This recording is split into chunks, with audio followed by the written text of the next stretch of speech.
We are live. I feel like we need a theme tune. Starting tune. Yeah, we do. So, it takes about a minute and a bit for people to realise that we're live. Whilst we're waiting for them, is there any particular pots and pans that we should have at the ready? Something for your cassoulet that looks a bit like that, like a sauté pan. Okay. Yeah. Or just an ordinary pan, if not. Well, if you haven't got that, just an ordinary pan. And you want a saucepan with some water for your broccoli. True story. There's crossing pots and pans. That's our new theme tune. That was at the back. What we could do is maybe get the wooden spoons and pans out and create a theme. I obviously don't saute much. Yeah. You told me you knew the difference as well. I googled it. A grater. You want a grater? I've got a grater. All right. Well, that's it. Well, unless you've got your trays for the oven. You've got your tray for the oven with your chicken. I'll get one of those as well. You're very Blue Peter, Emma. Have you drained your beans out of the brine? Yes, done that. Yes, did that. Well done. Very good. No, I like to show it's real. This is how I cook. I kind of get things out as I'm going. Yeah, me too normally, but usually I'm not on camera, so. Yeah. Parchment or foil? Would you prefer? It's your cleaning up operation. Parched now. I usually go foil. Why? Is there a reason for doing foil over parch? Yeah, because foil gives you a better barrier for all the juice, rather than parchment, which tends to not come up the side. I like to save the juice and then pour it over. Foil. Yeah. So all the juice in there should be going in our cassoulet. Which, when also parchment doesn't make a nice little funnel like that does, to pour your juice out. Ooh. Oh, indeed. Picking through. Good evening. Let me just do one quick thing. If you are, I'm just going to go into the group and let them know that actually we couldn't do Zoom as well. We tried, but we couldn't. So I'll just message. Oh, hi Trisha. Well done. Thanks for joining us. Sure.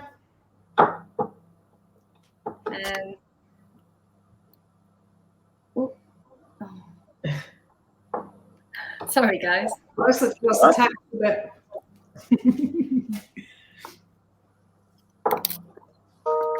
Sorry, guys. Zoom also an option.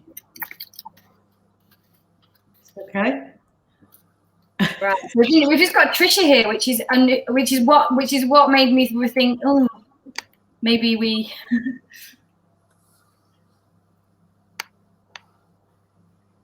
I should. This is. Do you know what? I'm just going to start the Zoom meeting as well because I just realised that's where they'll be if they're going to be there. They'll all be waiting in Zoom. They'll all be waiting in there, and I'll tell them to go away and come back in another place. Click the StreamYard link. Yes, which they do have. I'll just see if anybody's waiting. If they're not, then we can carry on. I'll keep it in the background. Nobody's there either. They're obviously having a takeaway.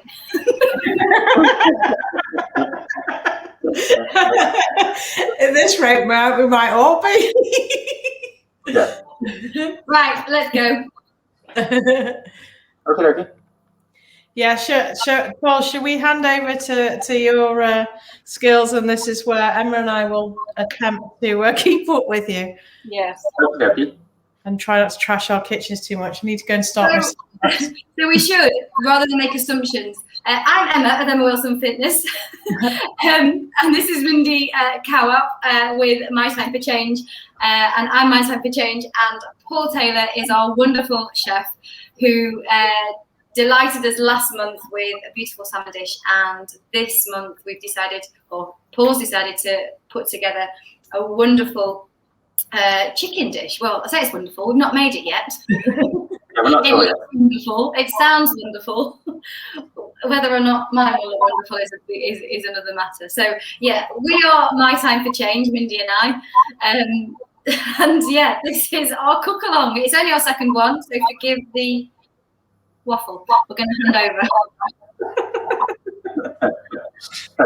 Thanks, Paul. Thank you very much. Thank you. Get yourselves ready. Yeah, my name's Paul Taylor. Second time doing this now, so really pleased to be here and really pleased to be a part of this, which has been a real sort of learning curve for me as well. Putting together sort of recipes that scream healthiness, but also a little bit of vibrancy as well. You know, I'm not used to cooking in this kind of way. Usually it's butter and cream and all the old French recipes, as I'm a teacher of catering at Trafford College. But it's been a real eye-opener for me. And actually, last time's recipe, myself, my wife, and my children, we all ate it, and it was lovely to eat it and not feel ridiculously full, you know, with the usual things that I would use, but satisfied at the same time, and also using some ingredients that possibly you wouldn't sort of normally put together from the food table that Emma and Mindy kindly sent to me over. So this time we're working with chicken. I'm going to talk you through a few definite do's and don'ts along the way. It's a fairly simple dish to achieve. It shouldn't take us any longer than about 25 minutes or so. But there are some definite do's and don'ts to get the right consistency, the right flavour, the right aesthetic look at the end, and all that sort of stuff. I'm going to talk to you a little bit more about ingredients this time as well, and how important when you are using simple ingredients it is to buy the best that you can afford as well. So starting off with the chicken. Now I am using organic free-range chicken. Organic chicken just tastes completely different. If you've looked at the recipe, it gives you a little bit of a spiel about organic and what the difference is in terms of rearing, different numbers, different breeding numbers, and so on and so forth, which makes a huge difference to the overall flavour and texture of a chicken breast. Now these are quite large actually, so usually I would say 10 to 12 minutes plus resting time. Which is important as well in a hot oven around about 180 to 200. These are possibly going to take that a little bit longer, but we'll cross that bridge when we come to it. From a seasoning perspective, I'm using extra virgin olive oil, and actually throughout the whole thing, just extra virgin olive oil as well. So I'm just going to pop a touch on, just on the top, and just to glaze the top a little bit when it goes into the oven, and also some seasoning. So you'll see me using seasoning a lot. It's vitally important to bring out the flavour. So just salt, normal rock salt, and some mixed pepper, mixed pepper, which I like. And then they're just going to go straight into the oven.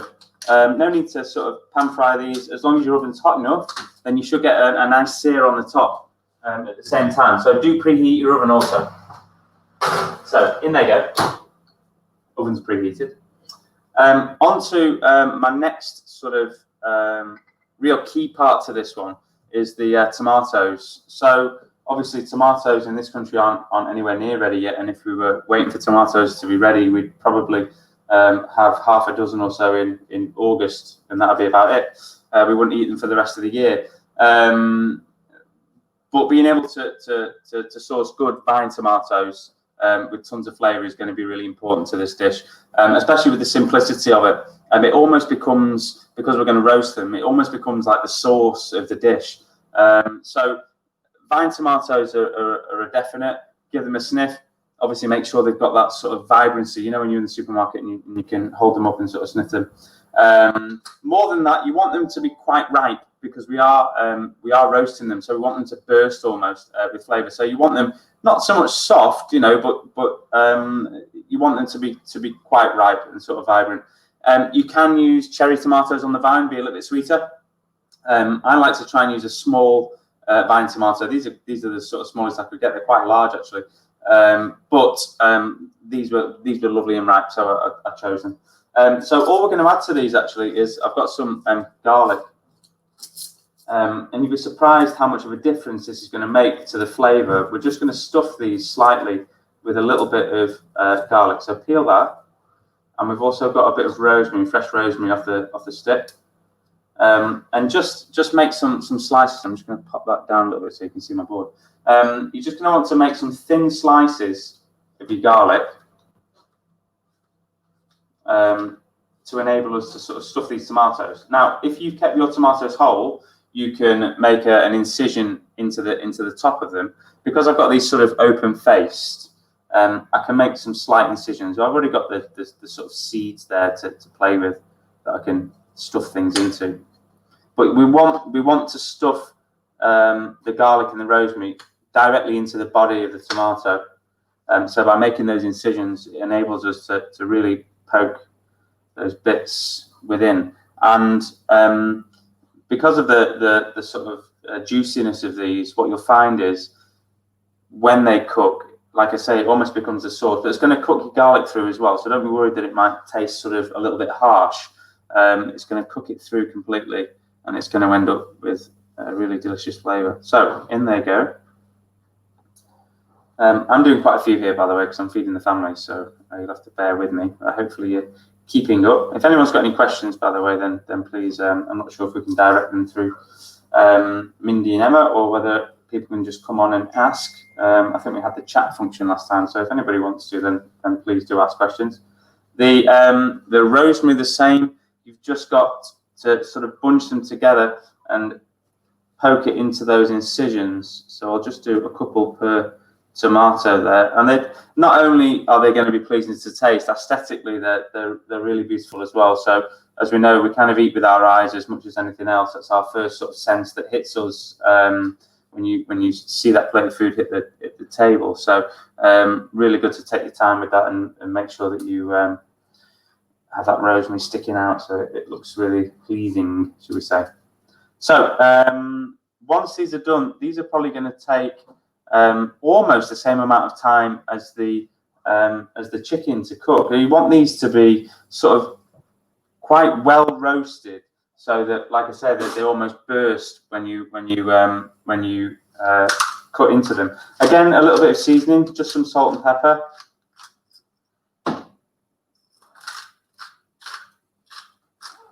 And really just the tiniest drizzle of olive oil, and that's just to help these along slightly. It's literally, I put my thumb over the top of the bottle, and it's literally just the tiniest drizzle just to help them along. That's just going to seep into them, and the flavour of that extra virgin olive oil is just going to really complement everything that's going on in there. So they go into the oven also. I put my chicken on the top shelf where it's hotter, and the tomatoes underneath.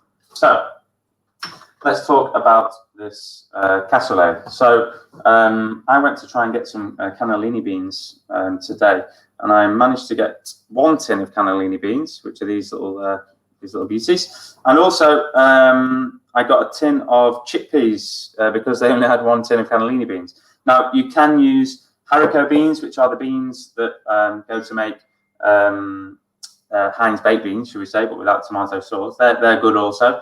Cannellini beans, if you want to use a mixed bean, that's fine, but chickpeas, as long as you've got something a little bit more starchy like a cannellini or a haricot bean, will work really, really well for you also. The reason we're doing them in the tin is because we want it to be quick and easy and so on, and they're already cooked, so it's just a case of really finishing them off with the forefront flavors that we're going to add, which are as follows. So I've got a carrot which I've peeled.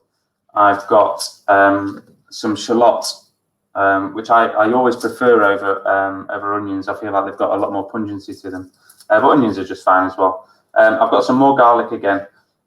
Following the theme through from the tomatoes, I've got some rosemary also, which I'm just going to slice and pop in there. I've got some red pepper, which gives us a little bit of a Mediterranean-y sort of feel to the dish. And along those lines as well, we've got some smoked paprika. You can use normal paprika if you like. Smoked paprika, I just think, gives another dimension. And you may or may not think that it's going to go well, but actually the zest and juice of an orange, it's just going to give us this fruity, it's almost like sort of southern France cassoulet with or bouillabaisse with that sort of that link through to Spain. You've got that real Mediterranean-y feel to this dish. So your garlic, just slice it. There's no sort of airs and graces with this one. You just want to slice that up. And again, rosemary, just peel it off the stalk. And again, just slice through. Okay. Your carrot is probably the only thing you want to bear in mind of having any kind of orderly cuts, and that's only because you want to make sure that it's cooked in time. So pop that directly in half, and then you want to cut that down lengthways, and then do the other side the same. So we're able to get a dice from it of a similar size. And like I said, that's just going to float through the stew, and also it's going to allow that to cook in time, because as we know, carrots will probably take that a little bit longer than most of the things. So you end up with like a sort of like a rough, small dice such as this. Okay. Whilst that last thing I'm going to do, I'm going to crank my pan on. I'm using what we call a saute pan, which is one like this. I mean, you can use a saucepan if you need to, if you want to. But I like the space that this gives me when I'm sort of stirring things, especially when I'm making for a few people. So I'm gonna pop that onto quite a high heat, and I'll come onto that as to why in a second. My shallots. I'm being really messy tonight. I need to move a few of these bits out of the way. I would not be happy if the students did this. So my shallots. I'm just going to peel and cut in a similar fashion to the carrot, to be honest. I'll just do 3 halves. Whilst my pan heats up. There we go. So move that to one side. So I'm sorry to bother you. I have a question. And the garlic you've just done sliced now to put in this pan, is it sliced or chopped?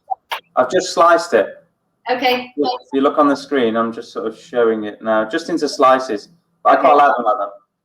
No, that's fine. I'll remove. And the shallots are diced, are they? Yeah. So the shallots, I've just cut down the centre of them, and then I'm going to cut the other way, which is going to give us a similar sort of size to those carrots. I'll disappear. Okay, always good to be sure. So I'm just going to cut those into a similar size. So I don't want those to disappear into this sauce. We want to be able to taste those throughout. So you'll actually find that the majority of things that we're slicing are about the same size as your cannellini beans, and just so it feels like you're not just eating the cannellini beans, you've got some kind of texture running throughout. So it's the same with the pepper. I'm going to cut it into strips sort of this size, and then I'm going to turn those around, and I'm just going to cut those into squares, almost the same size as those carrots, so they don't just sort of melt away into the sauce.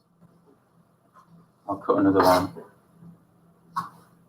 Now, the key to this one, and you might be thinking, when you read the recipe, why is he using beef stock and not chicken stock?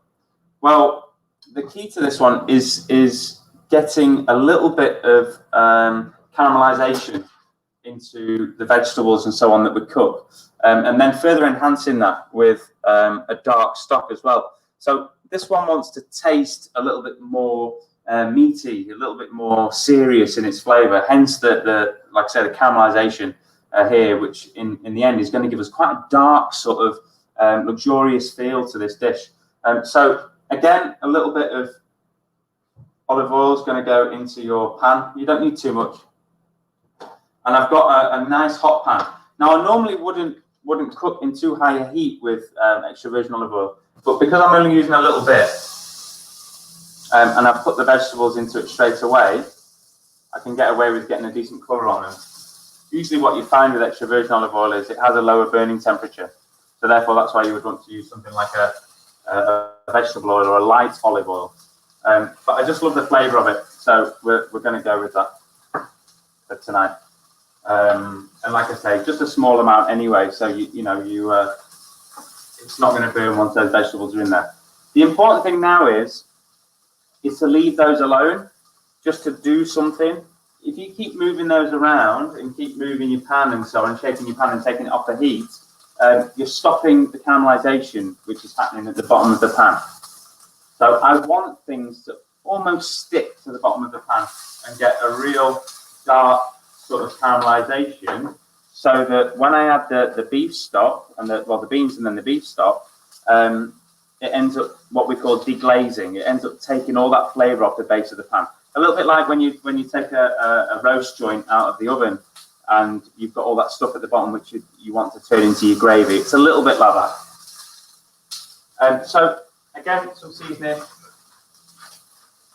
But I'm going to be a little bit careful because I'm using a beef stock cube and they can be a little bit salty. So I'm just erring on the side of caution in terms of how much seasoning I'm going to use. Whilst that's cooking, I've got a saucepan with my water in. If you're using a steamer for your vegetables, you know, your green vegetables that accompany this dish, then you might want to pop that on. I don't have one, so I'm just going to pop my water on. I've just put a little bit of salt in that water also, just to season this broccoli as it goes in and comes out. It also maintains a really sort of high temperature when you put the salt in. So, moving that around a bit and really getting a little bit of char on those peppers almost. Beg your pardon? A little bit of char on those peppers and a little bit of char on those carrots. So I've got something at the bottom that's going to deglaze. Okay, it's time for my paprika. Now, depending on if you've got smoked paprika, like I have, you want to be a little bit careful with how much you add. Use the recipe guidance. I'm just wanting to start to fry that spice off a little bit so it starts to elevate and give me its sort of flavours. It needs to cook off a touch. But not too long after that, you're going to add the beans. As you add the beans there, you're going to start to see, again, a little bit more colour at the base. Just stirring that through, making sure that paprika is coating everything before we then add our beef stock. Now it should sizzle, your pan should be hot. There we go. So it's come straight up to the boil. Okay, there's a really good reason for this. One is, when I said before about that deglazing, you want to make sure that it's lifting all that flavour off the base of the pan. And another is, you want it to be quick. So the sooner it comes up to the boil, the quicker it's going to start to cook down. Now at the moment, it doesn't look like much. It looks a little bit like a rustic sort of soup, if you will. But the thing about this one is because those beans are already cooked, when they come up to the heat, they're going to start to cook down and release their starch, okay? So this whole thing's going to thicken up and be like this. It's going to feel like it's sort of a bit more luxurious. It's got that little bit more of a mashed potato-y type affair. We're not going to take it that far, but they will start to very, very lightly break down these beans and leave us with a bit of sauce and this beautiful sort of stew, if you will. Just towards the end, I'm going to add the orange zest and the orange juice, just so it's really vibrant and just gives it a lift instead of adding it now. Okie dokie. So that's boiling away, and I'm going to leave it to do so. I'm just going to have a little check on my chicken. Yeah, that's looking good too. And my tomatoes are all starting to sort of burst, which is great. Now onto this, which is probably my favourite thing in the world. It's purple sprouting broccoli. So purple sprouting broccoli, we have two seasons in the UK. One is we're banging the season now, and the other is back end of September. Now, if you can get hold of it, it really is a wonderful thing. You'll find that the beautiful purple colour will drain off it the longer you cook it for. But if you cook it lightly, it doesn't need as long as normal broccoli to cook. You can see how thin the stem is. If you cook it lightly, and you've still got that, what we call al dente, that little bit of a bite to it, then you'll find it's absolutely wonderful. The flavour's phenomenal. Now, I do very, very little to this at all in terms of preparation. Some people peel all these bits of stalks off and so on and so forth. I don't go for all that at all, because I feel like it's all there to be eaten. It's quite young in terms of its growth. It's not been there for that long, so it's not very tough. All I would say is right at the very end there, you'll want to just trim that end off, generally speaking, because the end bit's been cut for however long. It's been taken away from the plant at some stage, and tends to dry out and go a little bit woody. So you'll just want to cut just at the ends. If you didn't manage to get tender stem broccoli, then no problem. Sorry, purple sprouting broccoli, then no problem. You can use tender stem broccoli, which is really quite widely available now in supermarkets. It's not quite got the same flavour, but at the same time, it is a delicious alternative as well. So I'm just trimming those up, and like I say, I've got my water on. Just a little tip when we're thinking about green vegetables specifically, only ever put them into a boiling pan of water. Never ever start green vegetables in a cold pan of water, and you're going to drain all the nutrients before the water comes to the boil. So root vegetables like carrots, parsnips, and so on can always be put in cold water and then brought up to the boil. But green vegetables, you're thinking French beans, mange tout, specifically things like sugar snap peas, broccoli. Always wait until your water's rapidly boiling. So that's just coming up to the heat now. I've got these trimmed and ready. And I'm just going to check on my beans. Yeah, I've started to get a little bit of a thickening going on in the bean stew, but nothing where I nowhere near where I need it to be. Just going to check in the oven, see what's going on. This will happen all of a sudden, by the way, with the cannellini beans. So a telltale sign with chicken. So I'll just set that out. A telltale sign is it should feel firm to the touch. If it feels firm to the touch, as in when you press it, it doesn't sort of squodge in and then bounce back. If it feels completely firm, then it's cooked.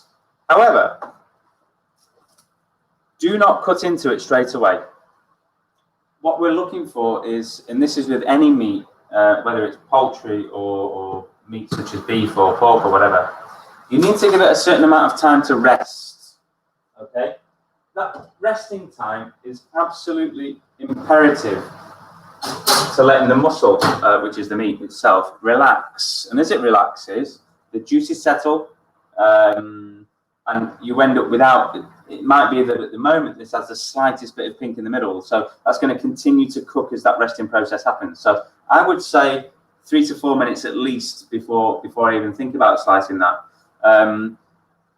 Also, that's not a bad thing from a tasting perspective. Not everything has to burn the roof of your mouth off on a plate of food. In fact, the slightly lower the temperature on things, not towards cold obviously, but the slightly lower the temperature on things, the more that flavors develop also. So I'm at the point now with my cassoulet. Got a beautiful dark colour on this, by the way. It's really going great guns now also. I'm at the point now where I want to add my orange zest. So in it goes. When you add your orange zest, you know what, I need to do it over here because it's steaming so much that it's going to get stuck in the grater.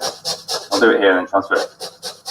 What you'll get from this now when you add it in is a real wonderful aroma, and gorgeous in fact. You could be on holiday if Boris lets us out of the country anyway, that is. Fingers crossed soon. So, until then, you'll have to just continue eating these recipes. So, the zest, I'm going to just gather up all the rest of it, pop it into there.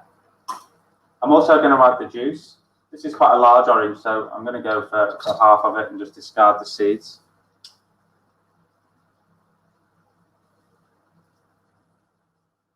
There we go.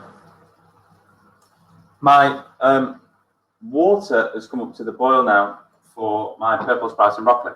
Now, this purple sprouting broccoli, easy for me to say, will only take 2 to 3 minutes in boiling water, remember. So, and again, the reason for having this on super high is that the temperature is going to raise straight back up. Don't forget, we've just put something cold in there. So we need the temperature to raise back up as quickly as possible. So just make sure it's on your highest heat. I'm just going to delve into this cassoulet now and just tentatively start giving a little bit of pressure to these beans. And what will happen is they'll start falling underneath the pressure, and start doing what we want them to do, which is let their sort of starchiness out. As you pressure them, I mean, you can use a potato masher almost as well if you wanted, if they're not doing what you want them to do. They start to let their starchiness out, and we start to get a little bit more of a sauce effect to the residual sort of stock that's in there. And that's richening it up. And that's without using things like flour. You know, this is just the natural starch from the beans, rather than using anything else to sort of unnaturally thicken this sauce up. Right.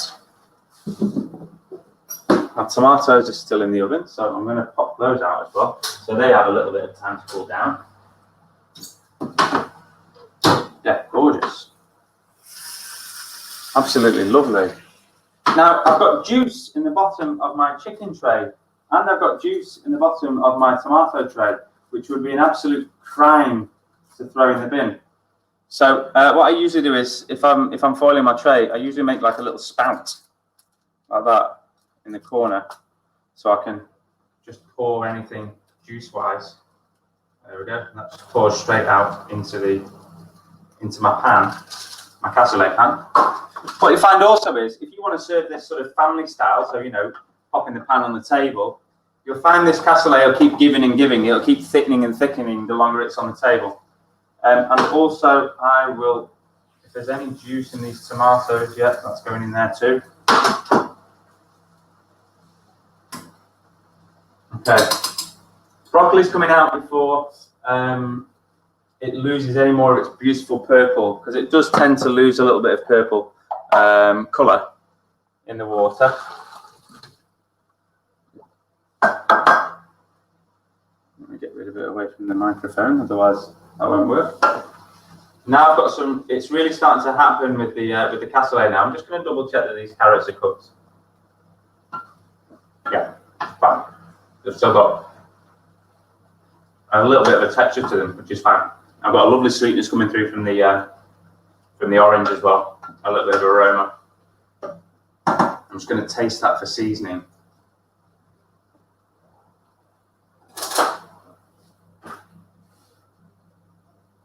I want to make sure that that's just right, so that people don't feel the need to add salt and pepper on the table. Just a tiny bit of pepper, I think. More of a personal preference, I think, for me. But actually, delicious. And you'll start to see now, in mine, I've really got that thickening happening. It's really luxurious. It doesn't look separate anymore like it did before, like a watery sort of soup with vegetables in it. It looks like it's one dish, which is what we're really looking for. So let's talk about plating up. Again, you don't need to overface people with this one. It's quite rich in its sort of carbohydrates as well. People can always have more as well if they want to. So I would always say, verge on. I would always sort of be a little bit cautious when you're plating up, and just make it appealing to the eye to start with, and then people can add more as they want, as they come to finish their plate. So the simplest form of plating up is to put things through the center of a plate. I'm using a white plate today, but popping things through the center and leaving the wide rim of the plate completely clear. So we're going to add a little bit of height to this one. We're going to build it upwards a little bit, which is going to give us visually a little bit of something more special. I'm going to take one of these tomatoes as well. I'm just going to poke that out to one side, thinking about my chicken and where that's going to go also. I've got my tender stem broccoli, which again, we don't need to add anything else to that. We've got a little bit of boiling salted water that's slightly seasoned that for us already, so we're not going to stress about that. And my chicken breast, which I'm just going to take one. Now they've had that time to rest, you'll find that the juices will have settled, and I'm able to take a really sharp knife and just slice that through, and we should have, yeah, like we have got here, you know, I'm slicing it, and I've got beautiful juices just sort of coming out. It's glistening, the flesh is glistening, which tells me it's nicely cooked. And I'm just gonna fan that over the top. 1, 2, 3, 4, like so. And there we have it. Tonight's dinner. Yes, please. Thank you very much indeed. So if anybody's got any questions, then now would be the time. I'll just pop a little close up on that just so you can see. But that's enough, you know. That's a decent plate of food. And then if people want that little bit of seconds, then you've always got the cassoulet in the pan. The great thing about cassoulet as well is it makes a fantastic pop it in the microwave, simple lunch for the next day. And if you think about it, aside from the beef stock, that's just a dish in itself, and you don't need to be using animal proteins to go alongside that one at lunchtime. So quite often I'll take something like that into work and just microwave that for myself and my colleagues. If I've got leftovers from the day before, maybe add a little sprinkling of cheese or something like that, and maybe just some salad on the side. A delicious dinner also. So hope you've enjoyed. I hope you enjoy your dinner as well. And I'm not sure if Mindy and Emma are there or if they're still cooking away. Yeah. Oh, nice. It is all it's not quite as nicely presented as yours. I found the cooking of the chicken, actually, I probably would have in reality left my chicken in longer. Yeah, I was a bit worried about it and actually it's cooked fine, but I was always a bit worried about it. It's that resting of the chicken where it's still cooking. It's really key, isn't it? I've never done that before. Like, we overcook chicken all the time, definitely at home. Stuart's always resting the meat after he's cooked it, and I always go, well, then it goes cold, and I don't understand why really, and I'd rather just eat my dinner when it's ready. But that was really, really interesting. We have a couple of questions that we were about to say. Sorry. Yeah. Would you ever cover the saute pan and contents whilst cooking? Is one of the questions. Yeah, you can do. You can do. The only thing with covering it is, as it's a quick cook one, and we want the reduction to happen. By covering it, you're promoting steam, and therefore it will reduce slower. But you can do. You almost get like that sort of pressure cooker type thing. For this one, because it's literally a one pot reduced down in 20 minutes, you don't need to. The better thing to do to enable that to reduce down is just use the back of that spoon just to mash those already cooked beans. And that's what you're looking for. It's the consistency of the beans versus the sauce, rather than it being like it was when you first started cooking it, like water with vegetables, if you know what I mean. No, I love the fact that you can, this to me is a dish that I would very, very readily have Tupperwared up out of the door for lunch the next day, for sure. Yeah, sure. Yeah. With or without the chicken, because obviously the cannellini bean obviously is providing the 100%. protein. So liking the idea of adding height to the dish for presentation. Yeah, I often start in the middle and work my way up. It's funny when we serve children, everything's separate, and they like to eat everything separate, whereas I prefer to see mine looking voluminous. Yeah, we call it a few things when I'm trying to teach the students. You know, I often say to them, will you please stop giving me food like your grandma's plated it up? You know, it's like a bit there and a bit there and a bit there. So it's all about, for me, it's all about seeing height versus colours. I want to see everything that's within the plate, but I don't necessarily want to see all of it. I want to see things built. And the easiest form of doing that is centralisation. And then we obviously move forward from there when the students get a little bit further on in their sort of culinary journey, if you will. For me, it was about, well, I'm going to choose a smaller plate so I don't fill it, so I just pile it high instead. Yeah. Until the foundations. So, thank you very much. I'll look through all the comments because on some of the ones here, I don't know where I'm in. I've only got kind of Facebook user and I can't quite see who's asking the questions. So when we go on our phones, we'll be able to see who's there. But yeah, another wonderful demonstration. A very clear way to show that dinner can be cooked from start to finish really quickly. And it's super, super tasty. I can't wait to have mine. Me too. All the best. Thank you very much. And hopefully we'll see you again in the future. Take care. Bye. Bye. Bye-bye.